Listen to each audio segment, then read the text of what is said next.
dahsyat? Yes, yes, yes. Nah, yang kabarnya dahsyat, kakak udah bangkit berdiri. Kita mau sama-sama doa dulu ya. Yuk kita mau berikan sikap berdoa, lipat tangannya dan tutup matanya. Tuhan Yesus, terima kasih buat hari ini bahwa kami dapat melaksanakan ibadah online. Biarlah Tuhan yang memberkati setiap kami yang melakukan ibadah dari rumah. Kau Tuhan juga yang mengurapi dan memimpin kami supaya kiranya kami boleh menerima urapan yang baru daripada Roh Kudus Tuhan. Sebab dalam nama Yesus Tuhan kami serahkan ibadah kami pada hari ini. Haleluya. Amin. Nah, adik-adik masih berdiri ya, jangan ada yang duduk. Coba yang lagi ibadah sama kakak atau adiknya kasih senyuman dulu ke kanan kirinya. Udah? Kakak mau tanya, siapa di sini yang senang kalau Tuhan datang ke rumah kita? Kita meskipun sama-sama ibadah dari rumah, tapi kita tetap senang ya karena Tuhan ada di rumah kita. Amin. Yuk kita mau sama-sama nyanyi pujian ini. Yesus di dalam rumahku, senang-senang.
Bapak Tuhan untuk gereja kami, GBI Pekaburan. Tuhan kau berkati Ibu Galaksi dan kami, Ibu Krismon. Kau berkati juga setiap tim pengembalakan. Kau berkati juga kakak-kakak sekolah Minggu, supaya kiranya Tuhan setiap mereka boleh menjadi pembimbing rohani anak-anakmu di tempat ini. Terima kasih ya Bapak buat hari ini. Kalau sebentar juga kami ingin mendengarkan firman-Mu Tuhan, Kau yang memberkati dan mengurapi lidah bibir hamba-Mu yang akan menyampaikan kebenaran firman. Kau juga mengurapi setiap hati kami supaya kiranya kami boleh siap untuk mendengar akan firman Tuhan. Sebab di dalam nama Yesus kami siap lebih lagi ya Bapak. Berkaryalah, haleluya, amin. Kita akan masuk ke dalam firman Tuhan. Kita akan masuk lagi dengan posisi kita berdoa.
Shalom adik-adik, apa kabarnya hari ini? Allahku dahsyat, kabarku dahsyat, yes, yes, yes. Hari ini kita mau melanjutkan cerita firman Tuhan minggu lalu. Siapa yang ingat minggu lalu ceritanya tentang apa? Benar, minggu lalu kita sudah mendengar kisah dari dua anak kembar yaitu Esau dan Yakub. Ceritanya si Esau ditipu oleh Yakub. Dia menjual hak kesulungannya dengan semangkuk kacang merah. Akhirnya hak kesulungannya diambil oleh Yakub. Nah, setelah kejadian itu, Yakub sama Esau jadi musuhan. Adik-adik di rumah, siapa juga yang punya musuh? Atau ada yang suka berantem sama kakak adiknya? Wah, hari ini kita sama-sama bertobat ya. Setelah kejadian itu, Yakub mengungsi atau melarikan diri ke rumah pamannya. Dia tinggal di sana selama 20 tahun. Di sana dia sudah mempunyai istri, anak, dan banyak hewan ternak. Tiba setelah 20 tahun, dia ingin kembali ke kakaknya, yaitu di Kanaan. Nah, kira-kira apa yang bakal terjadi ya? Apakah Esau memaafkan Yakub? Atau ini jadi kesempatan buat Esau membalaskan dendamnya? Yuk kita simak lewat ceritanya berikut ini. Yakub melanjutkan perjalanannya.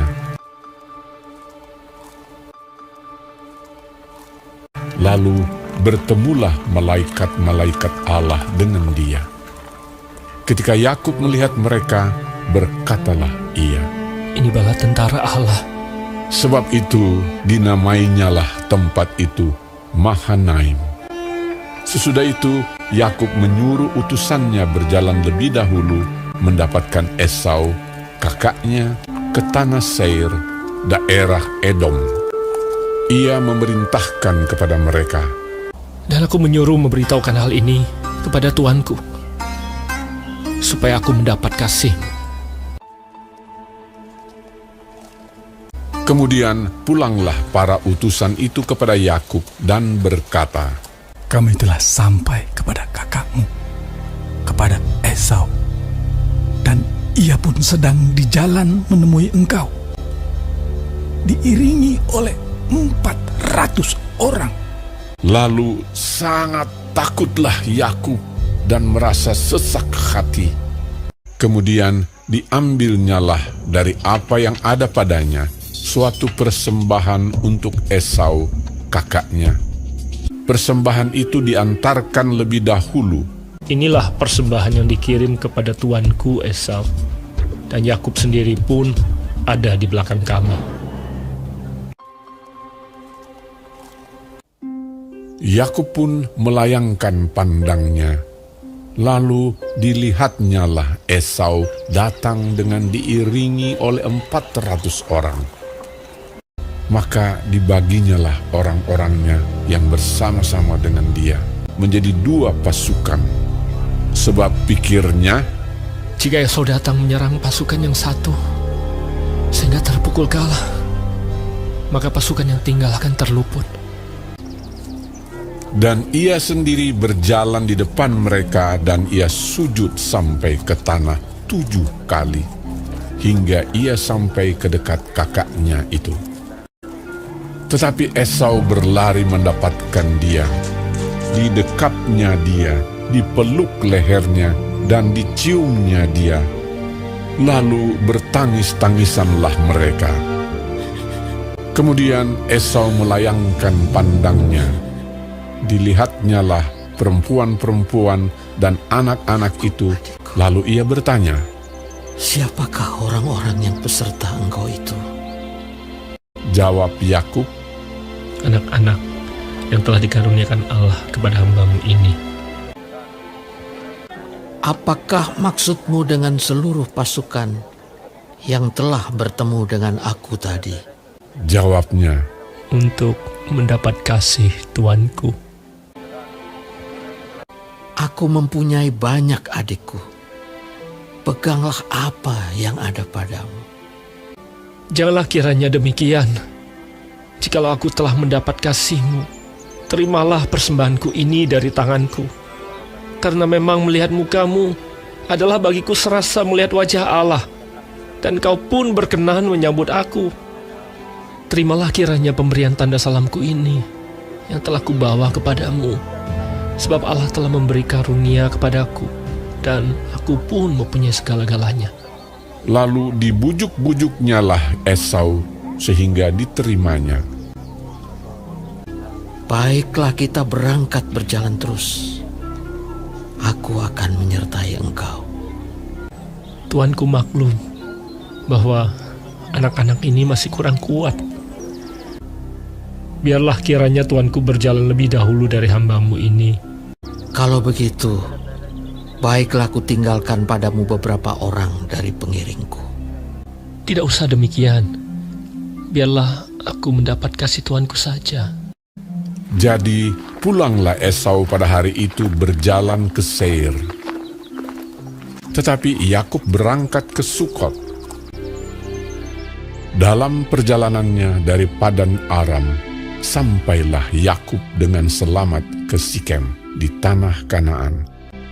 Lalu ia berkemah di sebelah timur kota itu. Ia mendirikan mezbah di situ dan dinamainya itu Allah Israel ialah Allah. Wah, ternyata mereka berbaikan adik-adik. Yakub udah takut duluan. Dikiranya kakaknya ini masih marah. Makanya dia mengirimkan harta bendanya dan juga hewan-hewan ternaknya buat meluluhkan hati Esau. Ternyata Tuhan sudah mengubahkan hati Esau. Esau malah menyambut Yakub dengan pelukan hangat, kayak Teletubbies gitu. Kasih Tuhan luar biasa loh adik-adik, bisa ngubah perasaan benci jadi mengasihi. Esau yang dulunya membenci Yakub menjadi mengasihi Yakub. Yakub juga sudah diubahkan hatinya sama Tuhan, dari yang pertamanya penakut jadi pemberani. Dari yang pertamanya sombong karena sudah mendapat hak sulungan menjadi merendahkan diri, sampai dia tadi sujud di depan Esau 7 kali. Nah, kasih Tuhan itu luar biasa kan adik-adik? Adik-adik di rumah yang masih suka marah-marah, yang masih punya dendam dan benci sama orang, yuk kita sama-sama minta Tuhan memenuhi hati kita dengan kasih Tuhan, supaya kita boleh hidup berdamai dengan semua orang.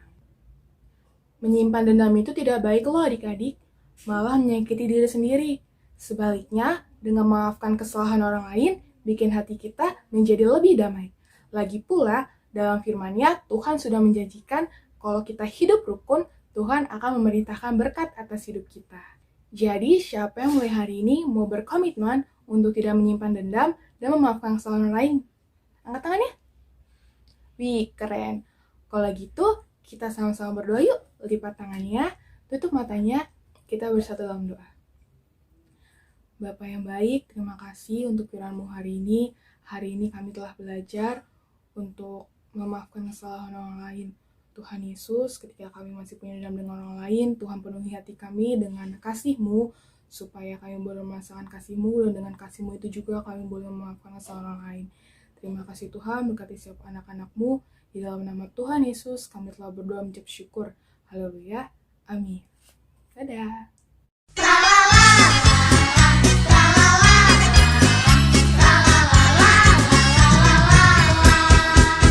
Sekolah minggu